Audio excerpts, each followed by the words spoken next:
Coffee, check. Microphone, check. Jumper, because it's a little cold in here. Pipe, yep. Overinflated sense of self-worth, yeah. And if I get one more pretentious prop, they'll give me a French nickname.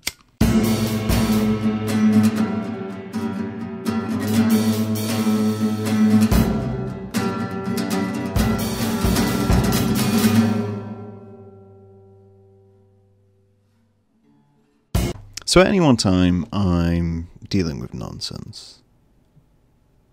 Anytime, kind of, throughout my day, I'll be doing something nonsensical. I do it a fair amount. I don't classify myself as random or weird in any way, shape, or form. Because why would I? Everybody does it, don't they? I'm pretty sure everybody does it. Everybody does something which could be classified as nonsensical. You live within your imagination. I try to live within my imagination. So, I like nonsense. I do a lot of nonsense things. Things which literally entertain me. Literally. Like, they may entertain other people, but I'm not comfortable enough around other people to entertain them. I'm not a clown. As much as I have dressed as a clown in the past, I'm not a clown. It's not something which I can do off the cuff. I have to be extremely comfortable with someone to do it. I can let a little bit sleep out every so often. Every so often I can just get these little tidbits which I can just throw out and be like, whew, there's that little glimpse into the nonsense of my day to day. I like nonsense. I like things which are just fun for the sake of fun. For instance, on my desk I have Tim. Tim is a small bear. I've had Tim so long that I don't actually remember where Tim originated from. And come to this point, I feel like he may have just invaded my house at some point and maybe gradually sapping my life force, like a hidden Horcrux of some sort.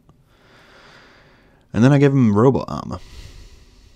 So gradually he's just getting more powerful by the day. But he holds up Murph, who is, I got a small pot. And many of you may not know Morph. Morph was a stop-motion claymation figure from my childhood. Not my childhood. I didn't make him in my childhood. It was a TV show. And I got a little small make-your-own Morph character thing, but he didn't come out quite right, so I call him Murph. Like he's the slightly off cousin of Morph. Morph's doing well, but Murph struggles a little bit with life, and that's fine. He's happy to do whatever, but he needs a bear to hold him up every so often because he's not balanced. But that's fine. Everyone needs a bear to hold him up once in a while. I've got Pickle. Pickle is a small duck who sits on the edge of my bed. But I like nonsense, and I like giving backstories to things. I like little toys, and I've Detective Bullock from Gotham, his character from TV show Gotham, from Batman universe, and he sits on my bookcase, judging me. Because, you need someone to look at your life and call you out on bullshit, so that's what Bullock does. I don't do these things legitimately. They're not things which I fully take on board. There's not something which I kind of go out of my way to do. For instance, I don't let Tim make life decisions for me. I don't actually take Bullock's advice. I just have fake conversations between me and him because it's entertaining, because it's nonsense, because it's completely impractical to living. And that's nice. You've got to indulge that little bit of nonsense. I think everyone has to indulge it. It's like, I'll make inanimate objects talk, because why wouldn't you make inanimate objects talk? I'll put on fake television shows in my kitchen while I'm cooking, because it's entertaining. It's nonsense. And the same with drawing. Why would I draw some of the things I draw? Because it's entertaining. Because it's fun. It's a motion of escapism, which is why, to get to the title of this, is why I have a dislike for those who take life too seriously. In the same aspect, I have a dislike for those who don't take life seriously at all. Those who live in a fantasy. Those who have reached escapism to such a point who they can't interact with society without damaging themselves or damaging those in society. And I have a point with all of this, and why I think, a theory at least of why I dislike this, but we'll go with the people who take themselves seriously. So obviously, I engage in art. Art is probably something which I say in every single one of these podcasts. It's very important to me. Now, that means dealing with a lot of concept. Concept is quite a serious matter, especially for a lot of things, especially dealing with a lot of heavy concepts. So you have to find a way to balance that. And if you look at my work and look at the kind of the writing I do, at least, and the stories which I create, a lot of them are quite heavy, quite fully cajoled as something to consider. And even the lighter things I do are kind of concept based. Even some of the nonsense things, for instance, Potato Boy. Potato Boy is something which I created. He is, for most part, he's nonsense, and that's the beauty of him. He's a potato, therefore he's nonsense. But there is a lot of layers to it, which I'm not going to go into here. But it's a lot of concept heavy, which means a lot of people can get the impression that I'm very serious a lot of the time, quite pretentious, and that is something I concern myself with. I do not want to be. I don't want to perceive myself as pretentious, because this is realm of people who take themselves too seriously. And by taking yourself too seriously, I don't mean like you only discuss certain matters. You'll only discuss heavy subjects. You'll sit around discussing politics all the time. Won't talk about anything other than politics. That's quite a serious person. But it's people who take one subject, regardless of the subject, and they're unable to see the world outside of that subject. They're very closed in terms of subject view, and they look at everything else with a kind of a disdain. And I see a lot of that in the art world, and that really concerns me. And it's something which I hope is a trap I'll never fall into. I hope to be able to appreciate the nonsense, to keep on with the nonsense, because nonsense is fun. Because it's that little part of your childhood which kind of creeps back on you, and it's very important to hold on to, or at least I found it very important to hold on to. Other people might not. You might be able to deal with letting it all go. But that spark of imagination, which is what got me started, so I feed it. I feed the nonsense, and other people don't.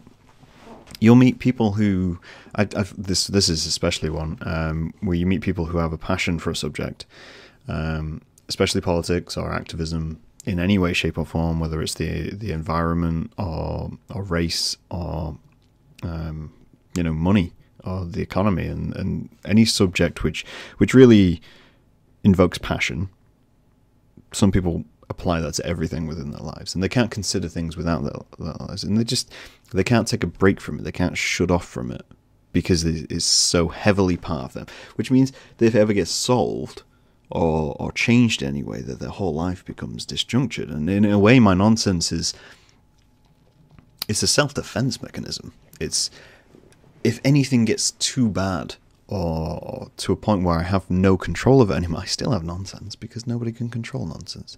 You can't ignore the abstract. This is why I love abstract stuff. This is why I love abstract art and cartoons and books and anything which kind of irritates the mind, irritates the world, because it makes no sense. And it's because it doesn't take itself seriously.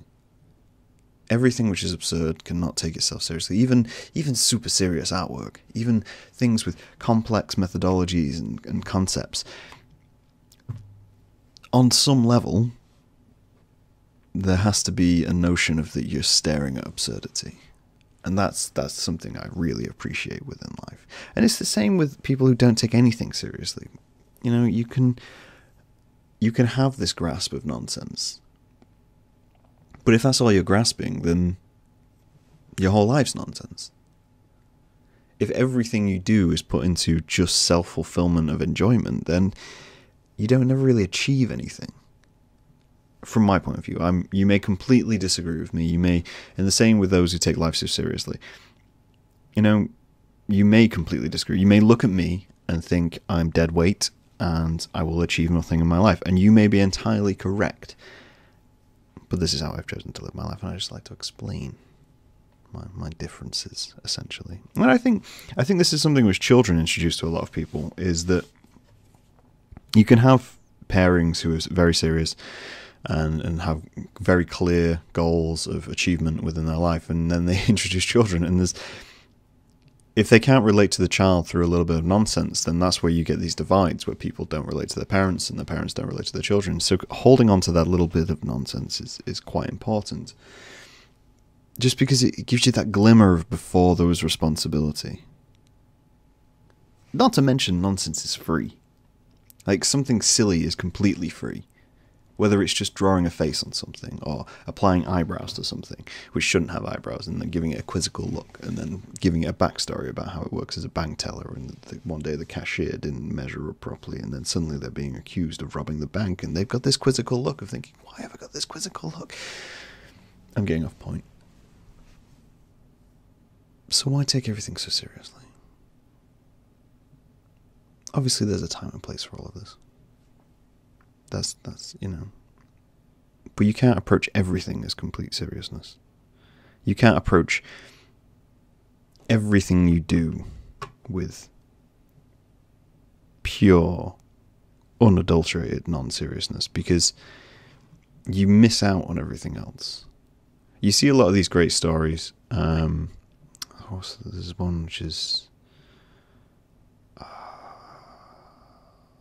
There's a film with Will Smith in it, and I'm struggling to think of the name of it.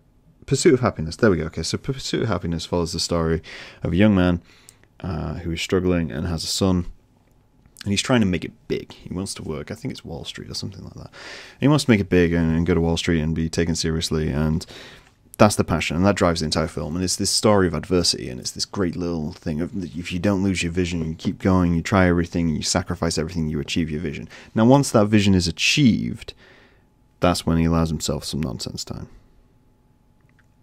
And some people have that, but some people don't stop once they've achieved. They just keep going.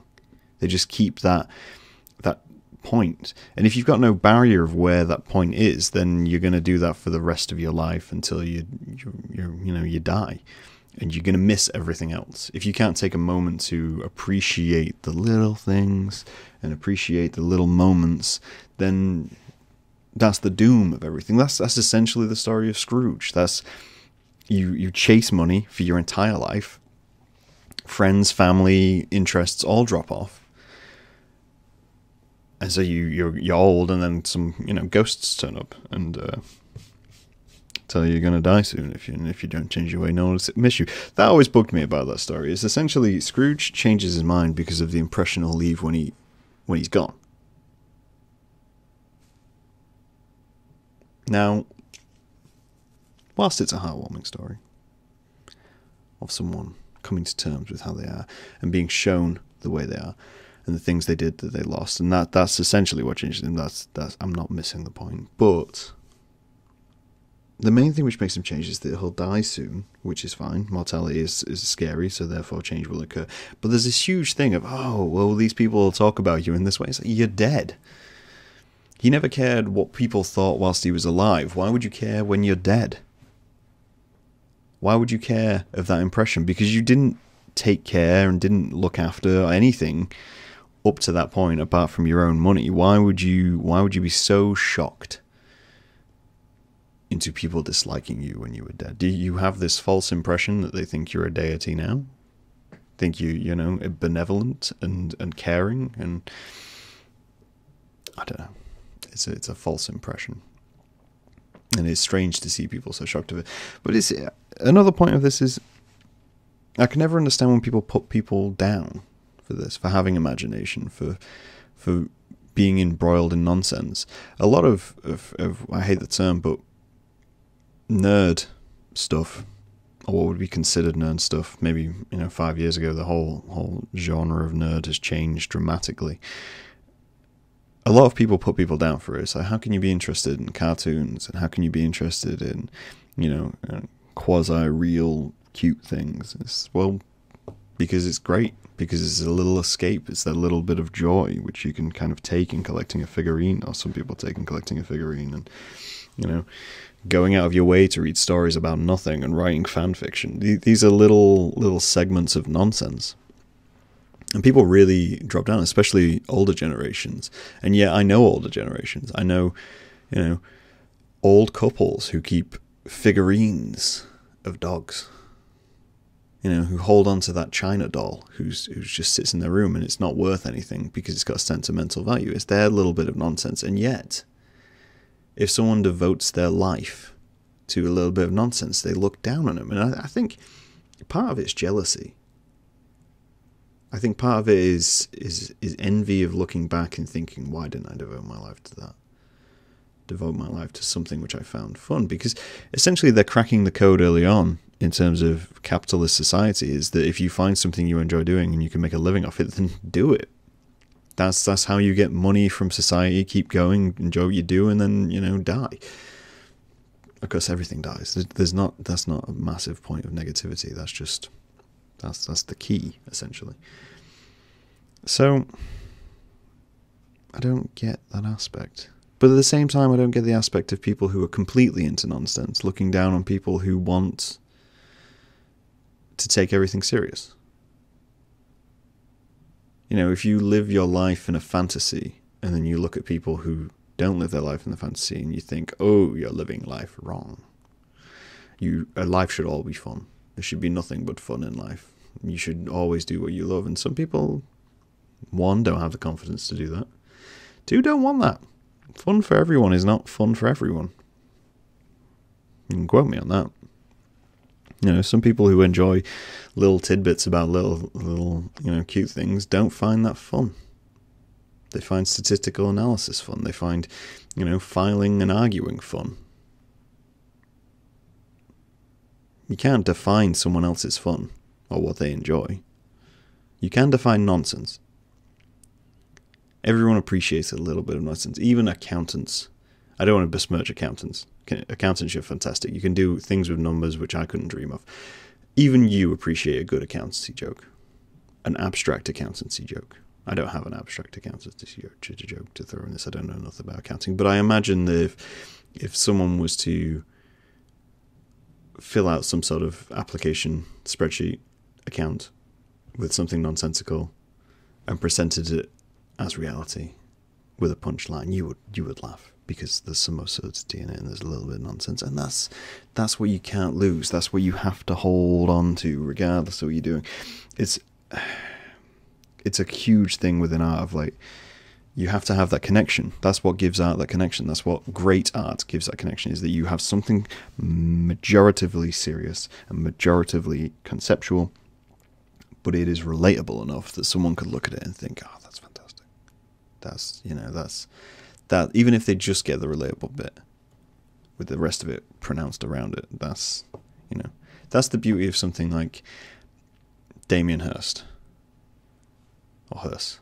I'm not entirely sure how to pronounce his name. So, Damien Hirst, obviously, he created a series where he cut animals in half. Not live animals. These were deceased animals. He wasn't just attacking people in fields, I think. Maybe that would add a whole new conceptual value to that piece of work. But that's the thing. So, for instance, let's search the sheep. I'm gonna quickly search it. Was one of my favorite artists. Damien Hirst, sheep. Okay, so he cut a sheep in half. The title of the piece is called Away from the Flock. It consists, to read the Tate Modern's description, Away from the Flock is a floor-based sculpture consisting of a glass-walled tank filled with formaldehyde solution in which a dead sheep is fixed so that it appears to be alive and caught in the moment. Thick white frames support the tank, setting in a brilliant relief the transposed turquoise of the solution in which the sheep is immersed. Okay, so, regardless of the conceptual value of any of that, it's absurd. It's completely absurd. And why is that important? It is important because someone who is no interest in art or fine art at this level will look at it and think, that is absurd. What is the title? Away from the Flock. That's kind of hilarious. That's a little bit of hilarious because it's away from the flock, therefore it has been cut in half. It is damaged. It has been caught and captured and preserved. There's no need to know the reasoning behind that. That's just absurdity in itself. This is in a gallery. Why is this in a gallery? You don't need to know any of that because you're kind of laughing at the idea of it. You're laughing at the whole idea that this has happened and produced itself as art. And that's the beauty of it. That's how they connected. You can ignore the rest of the conceptual value because the absurdity of it has dragged you in. Once you're dragged in, then you might be interested in the conceptual value of it. You may be interested in the heavier layers to it, the fact that the sheep's, kind of in motion whilst it's in the spellbind. So it gives you the appearance of art, but it's not the appearance of art. This one isn't shit. Yeah, this one's not actually cut in half. This is just a fixed sheep away from the flock. There you go. Okay, so that's a little bit of nonsense combined with something a little bit serious, and that gives you a much more impactful work.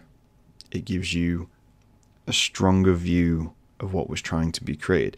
If it had just been a painting of a sheep and given that title, it would not have had the same impact. Because it would have been all serious. It would have been nothing but serious. But this was produced in an absurd way, which is a little bit of nonsense, which helps you connect to it. And that's heavily important. Which brings me to why I have a distinct dislike for people who take themselves too seriously or indulge in too much nonsense. And it's because when you find people like that, when you find people who have gotten to that point of living where they have to look at everything through their collapsed, acute view, they look down on other people who are outside of that view. It's those who have become highly educated and they look down on the undereducated, or they have got a lot of money and they look down on those who have a little bit of money. And when everything is consumed by a singular idea, then you're not open to newer ideas, and then people just start to look down. And that's what I hate. It all comes back to that. It all comes back to the idea that if you're trying to put yourself in a position where you're higher than everyone else, then you're no longer accessible, or you're trying to be non-accessible to the rest of society. You don't want to relate anymore because you're in this position of power, because you're in this position of pretension, because you're better than other people, because you have a singular view. And being singular viewed is just destructive. It's overall destructed. I can't speak today. Getting a little bit passionate about it all. All I say is you got to take a bit of time. You got to have that piece of nonsense. You got to have that little spark which tells you that this is ridiculous. Maybe that's what this podcast is. This is just a little bit of ridiculousness. It's me talking for half an hour, or it's talking for an hour with a guest. Why? Who cares? It's just a little bit of ridiculousness. Last week we discussed dogs. No, not last week. Sometime we discussed dogs. Another time we discussed feminism. Another time after that we discussed essentially capitalism. But every so often you throw in a little bit of nonsense. And that's what makes it relatable, I guess. Who knows? I don't know why people listen to this. But if you do, thank you. And hopefully you have that little bit of nonsense in your life. And if you are one of these people who take themselves extremely seriously, whether it's, money, art, anything, music, food, anything, you got to find that little bit of nonsense. You got to find that little balance. Heavily into art. Art consumes your life. Everything must be a concept. Go look at some non-art. Go look at something which isn't art. Isn't defined as art. Go find some nonsense. Do some scribbles. Watch children draw. It's amazing. If you're heavily into food, go eat at McDonald's. Get out of your little secure mind hole. Go expand that hole. Let someone in it. A little bit of nonsense for you. And I'll talk to you guys later. Thanks for listening.